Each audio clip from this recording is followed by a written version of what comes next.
All right, folks. Today, we're going to talk about Trump. No, just kidding.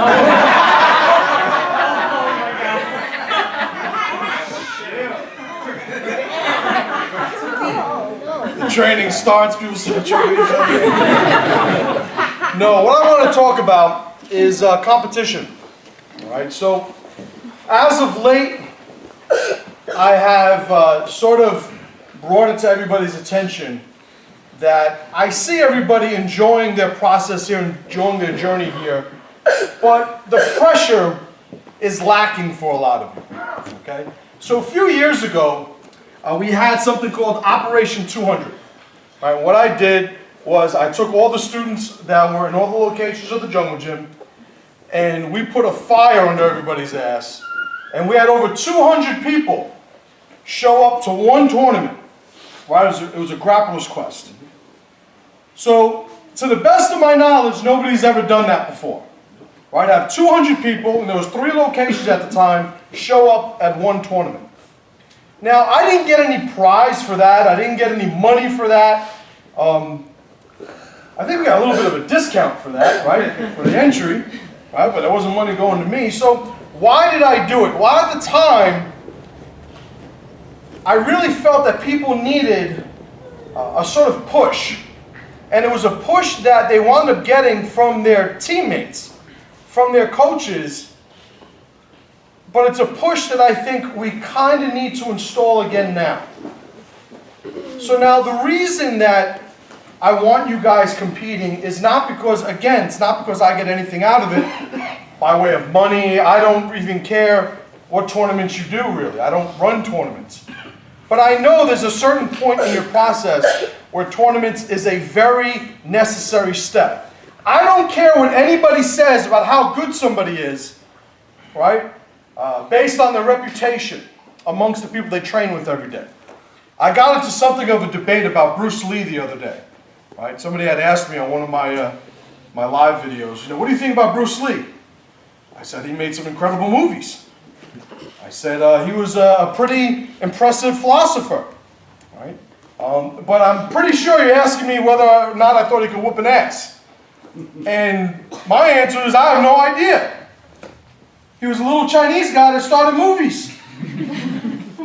There was no little Chinese guy UFC back in the day.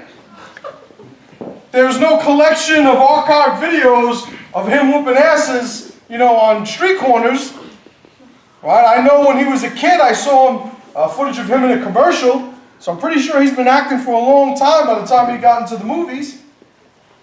So the whole thing is, why do I bring that up? I bring that up because it's important that we understand that if you do not expose yourself to reality, at some point in your training, you are never going to know if what you do actually works. Right? So the other day I was talking about, I don't know what conversation, it might have been one of these videos that I was making. I said, let's say that somebody comes back from a war, right? And this is olden days, right? They have swords and they come back and you have some great warrior who has a reputation of killing over 1,000 men in battle.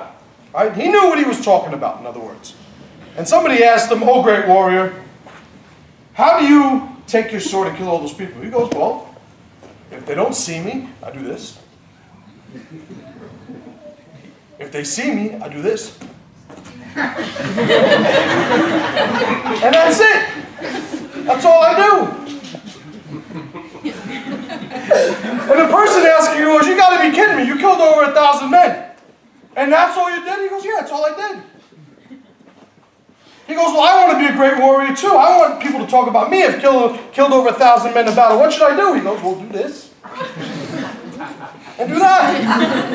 Just keep doing it. Become a master at it. Right? Remove all the flaws from your ability to do that." So the guy goes, "Okay."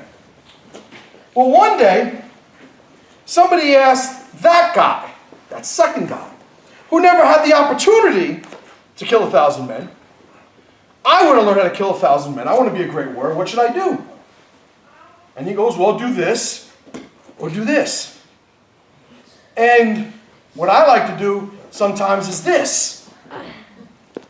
Well, that little move right there is the beginning of the end for most martial arts systems. Because that is the chasm that an instructor just jumps over, where they go from stuff that is vetted in reality to something they like to do. Have you guys ever seen those videos, those ridiculous martial arts videos of guys in these weird countries, and they have like these cult followings, and some of them are doing the no-touch knockouts? There was another guy that looked like he was like dancing in a disco, and people were just dropping around him. And they're doing this, you know, I'm going to hit you in a pressure point and your head's going to explode nonsense. Well, what you have in those cases are you have people who are very persuasive, who are showing moves that were never vetted in reality. They never worked on the battlefield. Right? They never worked where reality was looking to make it not work, and it still succeeded. Well, in everything that you're learning today, I'll be the first one to tell you, you could certainly trust that anything that I put in the curriculum has with it the credibility that I'm saying it does. But you can only trust it as far as that model allows it to be trusted. At the end of the day, you need to vet this information.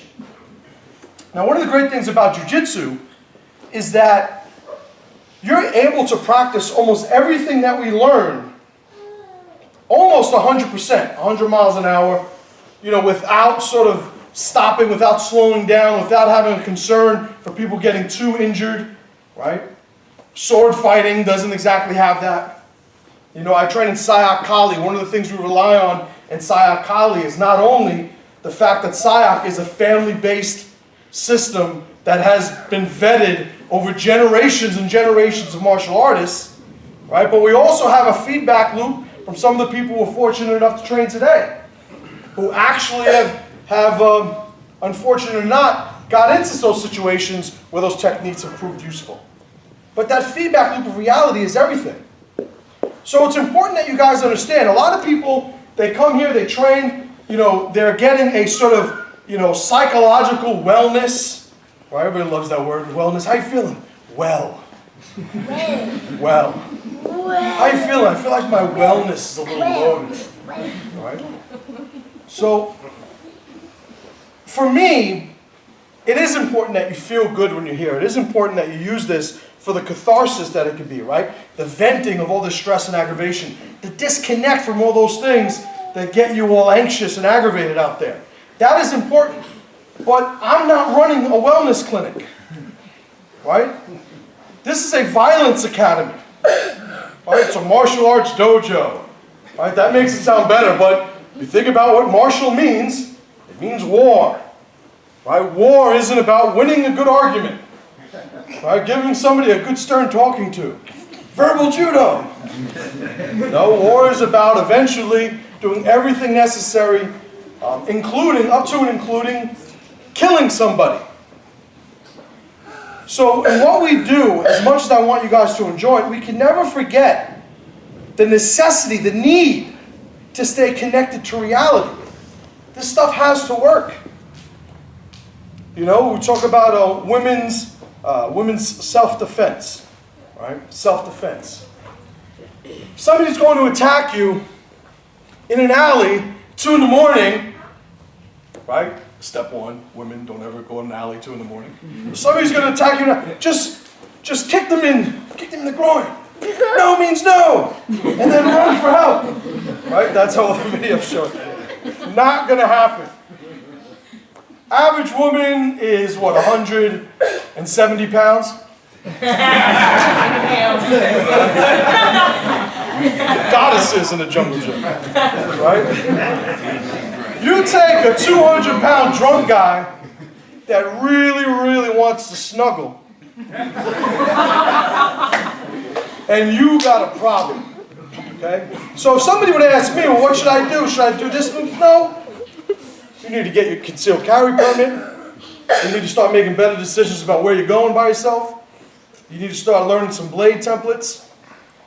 You know, absolutely. If you've made so many bad decisions, you're winding up with somebody that you're trying to choke or armbar, yeah, I'm going to give you some stuff to try and do. But we have to acknowledge how the probability just goes down and down and down. Right? So I'm always going to be realistic in what I'm showing you, in what I'm telling you.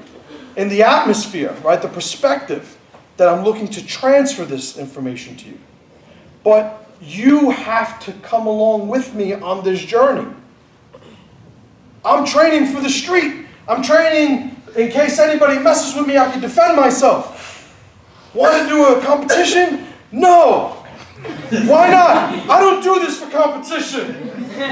What? Did you think that you were going to be like a world champion or something?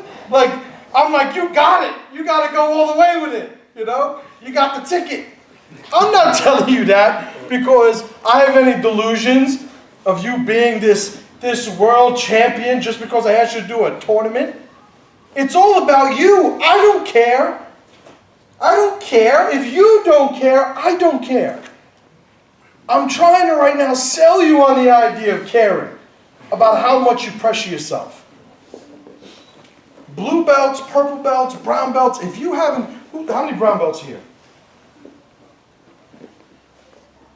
How many competitions have you done? Guess. 15, 20? 15, 20. More than a dozen, yeah. 50? 100. Yeah, about 100. Purple belts.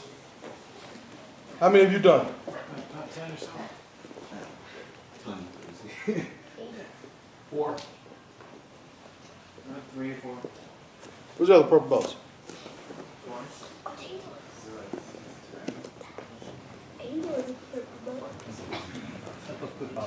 10. You're a professional fighter. You're 5 or 6. Okay. Blue belts. Who's a blue belt? Raise your hand. How many? Total on 10. 10. 2 or 3. Raise your hand. Blue belts. About 2 or 3. 5. 8. 10. 0. Not a damn one. You still got that prize. Man. I ain't gonna lie. I assume you're not going to lie. How many? 2 or 3? 2. 0. 5. 3. 6 or 7. So, as you can see, for some reason, the guys who have done this for a long amount of time have done more competitions. So now, well, yeah, you say, well, they've been training women, that's why they've done something. Yeah, but at some point, you got to start doing them. So when you're a purple belt and you're a brown belt, you've collected all of these tournaments. Now, one of the things that I have a good friend of mine, Jeff Glover. Right? And I'm probably going to put this online, so what's up, Jeff? Jeff, I've seen compete before. And there's been times where he and I were having a conversation, and he'd go, oh, hold on a second. And he'd go out and like choke some dude out in like 20 seconds, and then come back and continue the conversation we're having. Now, Jeff's a little special, right? Some people have a knack for doing this thing in competition, and he is certainly one of them. But there are other people, to give you a contrast, that, you know, I see them the morning of, and a lot of you guys can relate to this, and we get to the venue and they're in the bathroom for a half an hour. What are you doing in there? It won't stop. It won't stop. Right? Well, there's something that we actually improve upon the more you go and you do this. But I can't do it for you. There is no intensity of training in this school that is going to prepare you for that unknown situation. Going against that unknown person with an unknown sort of wager on the line. Right? I've been in fights before I ever took a jiu-jitsu class. I've been in fights before where I actually thought to myself, if I don't win or at least get away, I'm probably going to die right now. Not a lot of fun to go through. Right? But there's a certain amount of wisdom and experience you get from going through those experiences that allow you to put things in their proper perspective. I know what I can rely on. I know what I can't rely on. When I'm seeing the techniques that are done in jiu-jitsu tournaments, I know what's tournament-based. I know what's going to work no matter who you're going with. You know, but if you have never put yourself on the line, if you've never exposed yourself, right, to that uncertainty, that anxiety, that overwhelming, just scary, event, then you're never going to get the benefit of having overcome it. All right? Who here has never competed? Undefeated, undefeated, undefeated, undefeated, undefeated, undefeated. You see how useless the term undefeated is?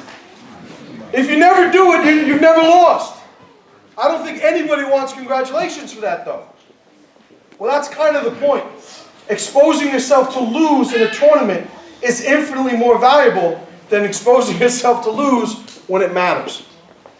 All right, guys? Thanks for the talk.